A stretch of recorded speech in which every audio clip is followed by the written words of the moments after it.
বন্ধুরা, এই রাজ্যের মধ্যে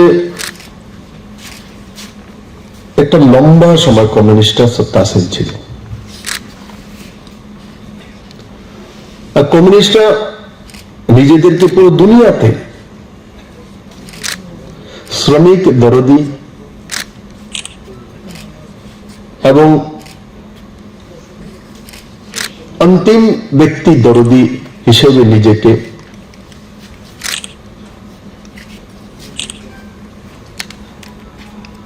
পরিচয় দিয়ে থাকে।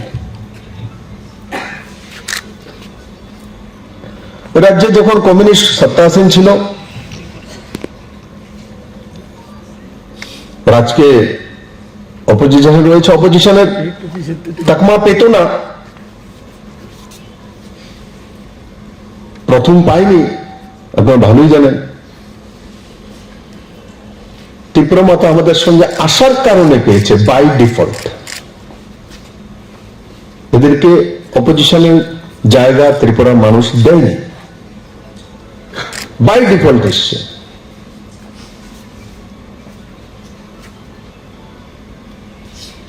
কারণ ত্রিপুরা মাতা আমাদের সঙ্গে লড়াই করেছিল বিধানসভা অপোজিশন।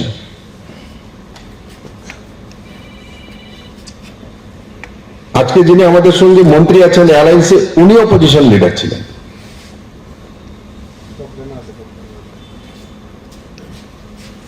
রাজ্যের স্বার্থে যখন ত্রিপুরা মাতা আমাদের সঙ্গে চলে এসছে, তখন এই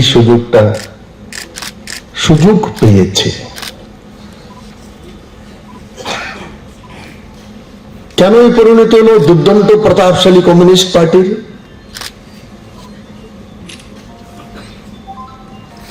কারণ কি? তার কারণ কমিউনিস্ট নিজেরাই।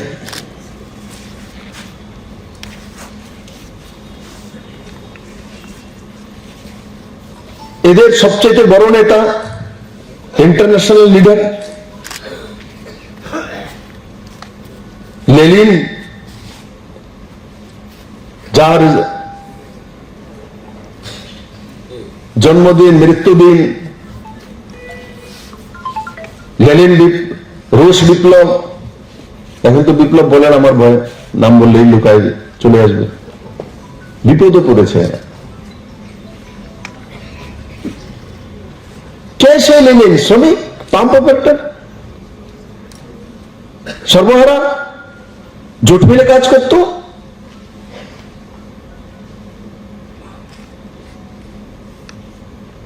কোন খেতমজুর? আমরা কতজন জানি? লেনিন জার ছিল, রাশিয়ার রাজা। জারের পরে সবচাইতে ধনবান ব্যক্তি যদি রাশিয়ার মধ্যে তৎকালীন সময় কেউ ছিল, সেই ছিল লেনিন, কমিউনিস্টের নেতা।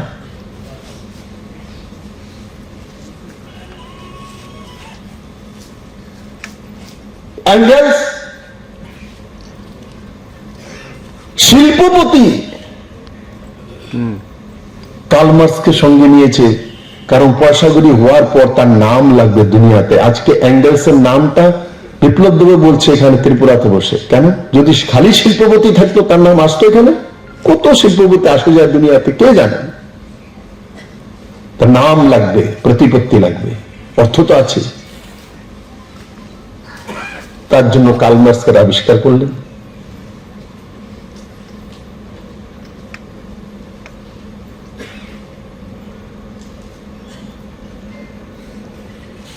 যাদের নেতৃত্বই ডুপ্লিকেট,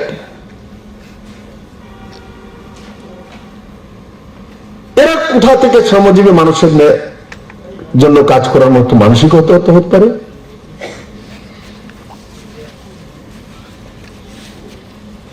কারণ শ্রমিকের মধ্যে তো নেতা হয়নি।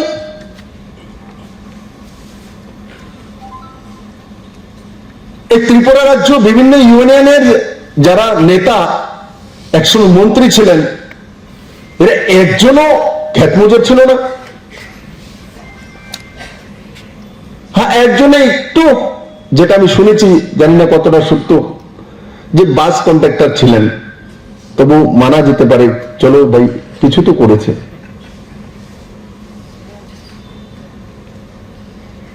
ত্রিপুরাতে খ্যাতমুজের নেতা কে ছিল? কৃষিকাজ করে কোনো ব্যক্তি? একদম না। ওই জায়গায় প্রবলেম কমিউনিস্টের সঙ্গে। আর যারা আমার সামনে বসে আছেন এরা কেউই আর্থিকভাবে স্বয়ংসম্পূর্ণ না। তার জন্য বারবার দেবাশিস বাবু হোক আর বিপ্লবকর হোক, অন্যরা বারবার বলছে তাদের সিকিউরিটি লাগবে, পেনশন লাগবে, তাদের বেতন বাড়াতে হবে, তাদের জীবনমান উন্নয়ন করতে হবে, তাদের জীবনশৈলীর ব্যবস্থা চাইছে, জীবনমান উন্নয়ন চাইছে। যারা আর্থবান ব্যক্তি তারা আজকে ত্রিপুরাতে ব্যবস্থা ভালো নেই, কলকাতা বাড়ি করে চলে যাবে। আগে একটা ত্রিপুরার ট্রেন্ড ছিল যে ত্রিপুরাতে ভালো না, কমিউনিস্ট সঙ্গে মানে না, চলো কলকাতা একটা বাড়ি করে নিয়ে কোন সময় কি হবে ওখানে থাকবো। কেউ দিল্লিতে বাড়ি করে নেয়, কেউ ব্যাঙ্গালোরে বাড়ি করে নেয়। কারা করতে পারে? যাদের কাছে অর্থ আছে, আর্থিকভাবে স্বয়ংসম্পূর্ণ। ক্যাব পাম্প অপারেটর পারবে ত্রিপুরা ছেড়ে এখানে কেউ বলে এখনো ত্রিপুরা থাকবো না, মেয়ে ছেলে নিয়ে দিল্লিতে একটা বাড়ি করে? কেউ আছে? একজনও আছে? কলকাতায় বাড়ি করার মতো একজনও আছে? গুয়াহাটিতে বাড়ি করার মতো একজনও আছে? নেই। সংসারই চলে না বলছে, একজনও নেই। তাহলে যাদের একমাত্র ত্রিপুরাই উপায়, এই গ্রামীয় উপায়, এই মাটি উপায়, তো